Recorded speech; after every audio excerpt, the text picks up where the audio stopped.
This na-expose to food kung Pero dili na 3 kilos imong gialsa. Do you think 5 kilos? 6? Pila na ka pounds? Okay, pila ka kilo ang karne? So 12 pounds na. Kung Pila 6 ka kilo kilos. ang karne? Wala as ng kilo, 0.7 na siya. Kanya daghan man mabuak.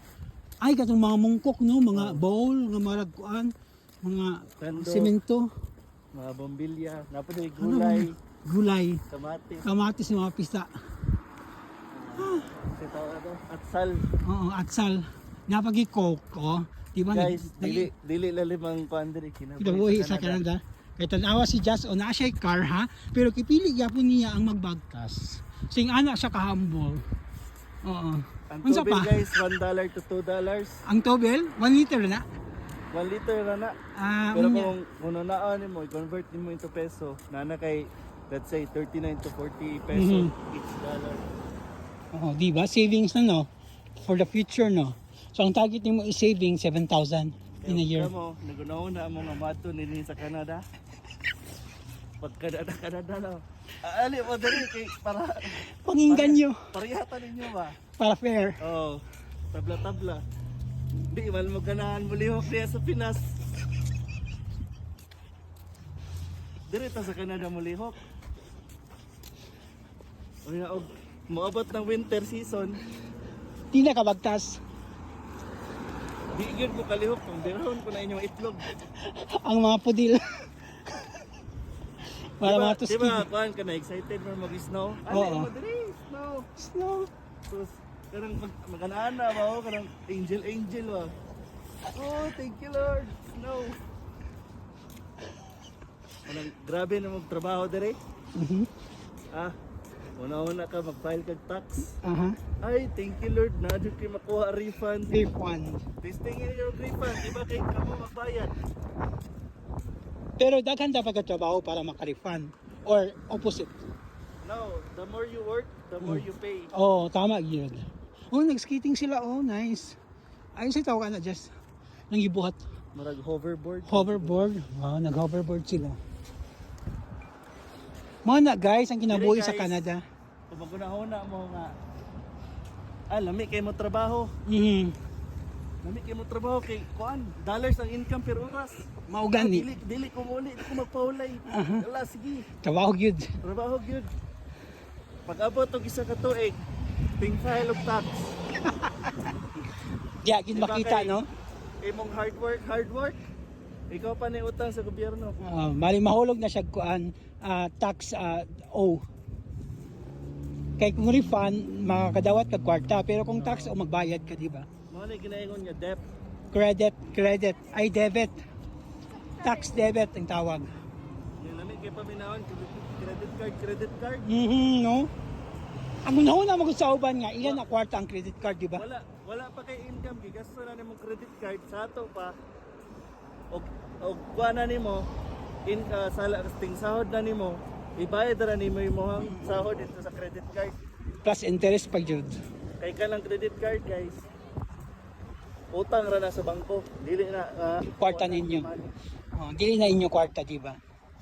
Dapat use wisely sa credit card no. Di magpatakag palit kahit dili need Pero fair naman ang kuan kinabuhi gyapon sa Canada. Canada.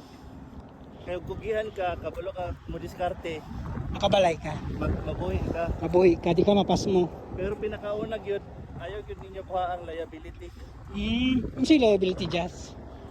Liabilities kanang kuha mo saktong income pero gusto mo nga magpa-show off sa Show laing up tao. nga naa ka diri na car. Oh, nakay ingani nga sakyan na, nakay ingani nga kwarta, nakay ingani nga mga gamit. Pero ang tinuod, utang ra tanan. So ang ending, magbayad kag kuan Magsige kag bayad o charges. magtrabaho ka Oo. para lang mabayaran So you need one more job. you need one more job. Para Walang- ma-sustain. Mo nang ginahit sa ubang tao nga ay Canada wa may lami diha kay kinahanglan nimo magduha ka job kay kuan. Kay para lang mabuhi ka. May uban nga mindset na ay magtrabaho kung duha ka job kay para dagko mag income. It's a no. So bali na ilang gipang vlog nga nang dali silang ani mo Canada kay guys kay naadiri ang honey, bacon.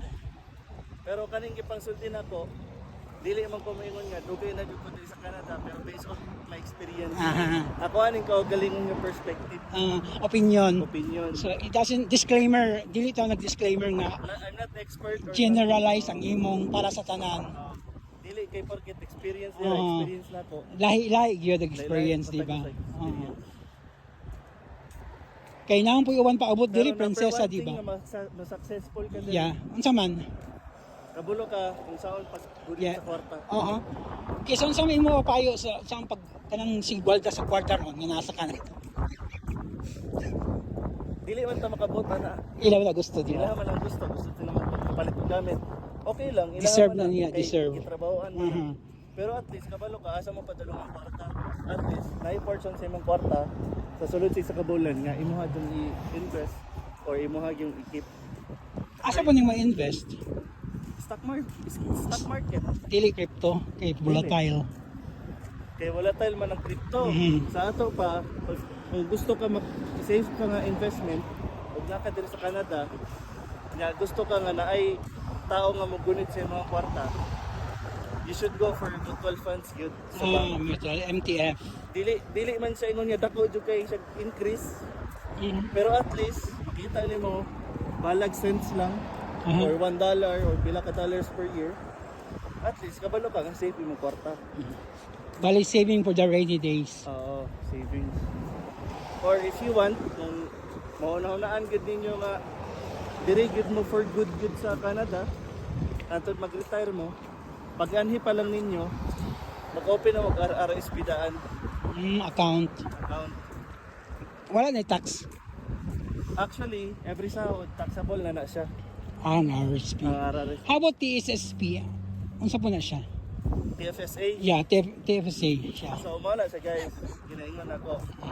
If you want to invest money without worrying, you can go with mutual funds, which is ang bank ang magdula sa imuha ana para maigo ang kwarta sa market. Kung naka-earn jud ka na, Maka-earn ka na, pero ginagmay lang. kanang exact sheet nga dako di kayo big amount nga income profit. Gagmay lang. Kaya at the same time, pila man gud ang igo nimo ana magbayad man ka sa kuan trader. Personal trainer. Then sa RRSP, which is retirement retirement savings fund, RRSP, which is kana siya mura na siya kuan sa tuwa SSS. Okay. Same with SSS lang na siya. Pero RRSP ang tawag na diri sa kuan sa Canada. So, way back sa imong experience sa Canada, so it means to say nga nagainganyo pug ka sa uban mga student nga pathway nga dapat ingana gyud ang ilang pathway para sa Canada. Dili ngano man. Kayo nang una ang funds dili tanang tao kaya mogastoy nga na kantidara. Kay mo ispila man gud ka to make sure nga makapundo kag Canada. Kinahanglan mo iskila 2 years. Which is depende sa province. Kaya sa Toronto ta, mugasto ka dito more or less 35 to 40,000 ang 2 years program. If you are Pero pwede na staggering ang payment, di ba? Di may na isa pwede, kabagsakan. pero syempre, kung may tag installment, na-adjud na siya specific month nga kinahanglan mo bayaran. bayaran, Pero if no? dili nimo ma-meet, interest, na interest. penalty, di ba? Pero if ang kwarta gikan og gihulam di sa Pilipinas, okay ra. Pero if you gonna borrow money here sa Canada, taas ang interest niya, dollar pa, which is dako kayo ang interest rate nila. So I suggest college graduate man mo or high school graduate man mo, regardless kung sa inyong diploma, basta naalang mo experience sa bisag unsa ka field, Like hotel, restaurant. hotel Fast or food. number 1 restaurant, fast food like McDo, Jollibee, bisag unsa pa basta kay kanang McDo, Mango, Jollibee, which is mga number 1 mo gud diri sa Canada nga nagtagong kampanya na nag-support. O mga LME, EMI So if na kay experience 2 to 3 years sa Pinas sa diha sa Pinas or anywhere sa Middle East. or di na pa man ka sa Dubai, Saudi, bisag asa. Basta Bahrain. na kay kuan, na kay experience as a cook, bartender, Basta Ano, all guys? about hospitality, basta business, sa hospitality industry. food and hospitality. pag na experience like 3 years, mo nang nakaingon kog 3 years, kay competitive kayo ang competition regarding sa application. Kay let's say if 2 years lang ka, syempre ang of nailain tao nag-apply, yung experience sila is 10 years. Sila Dili yung priority. Mas priority sila. Without knowing po, ang kakompetensya nimo ka na mga estudyante diri nga mga local, di ba? Oo. Mga part-timers. So number 1 good, makaingon kog sure nga experience is 3 years. After if na kay 3 years, you can search up naman sa Facebook regarding sa mga agency. So kanang agency guys, dili na sila mangayo og kuan payment for them. So more or less, unsa nga mga agency gikan sa Pinas ang mag-import og labor to Canada? Ang pinaka number 1 na permit madunggan is Philcan. Philcan, okay. Number 1 di ay kay kuan. Number 1 kay iPumps. iPumps, kana, I hear about it. Kay ang iPumps guys, dili sila mangayo og Charges. for their own agency. Ang ilahang lang tinglon is 15K. 1,000 pesos or 1,000. dollars? Okay. Pero tanan na siya guys. Nice. Tanan na processing. Pero mabawi naman gyapon nimo pero within 1 year, di ba? Or more or less. Ay dili siya 15,000 nga Canadian. 15,000 Peso. Oh my goodness. Barato ra kay guys. Kana guys, sumuto mo sa dili. Pwede ninyo i-search sa Facebook or YouTube. Yeah. Daghan ng testimony ana kay daghan kay mga Pilipino nga natabangan nila. Oh, si Jasper Space the band, no? Kay daghan ko kay ilang gikan pug iPumps. Yeah. Which is ako, napo ko regret kay I spend a lot of money good. Kay dili baya ka IPAM ng imong pathway, di ba? Kay Student pathway man ka. Kay wala pa nagkanta kog research before. Ang ako walang mindset, gusto ko mag-atop Canada.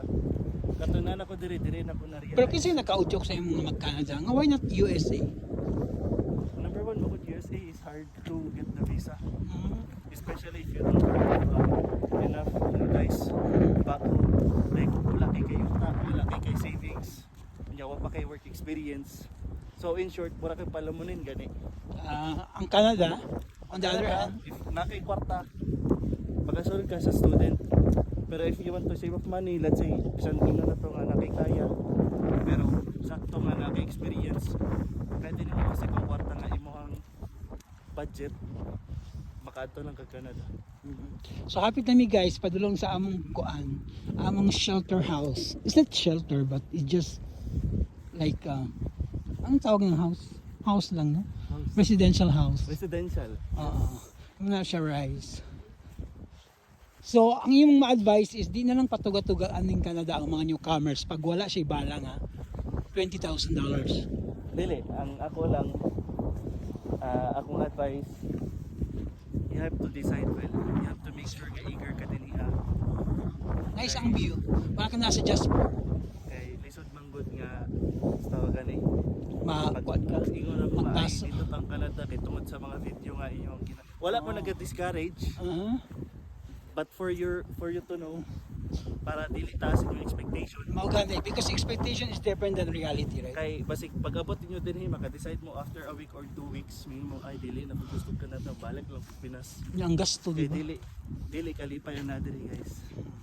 Pero at least kung if you're a hard worker naman, di makasave ka, din makasave kag money. Makasurvive ka. Pero if you're like thinking nga gusto ka mag-Canada kay nindot diri sa Canada dili. Like ang place in general nindot. Pero tanan nimo kinanglan. Mao ni ang among house, guys, residential. Kinanglan niyo paningkamutan tanan para makuha. Mao, tama. Kay nating isip possible. Yeah. Keep praying, no? Keep dreaming. Like motivation dapat importante yun. And that's it for today.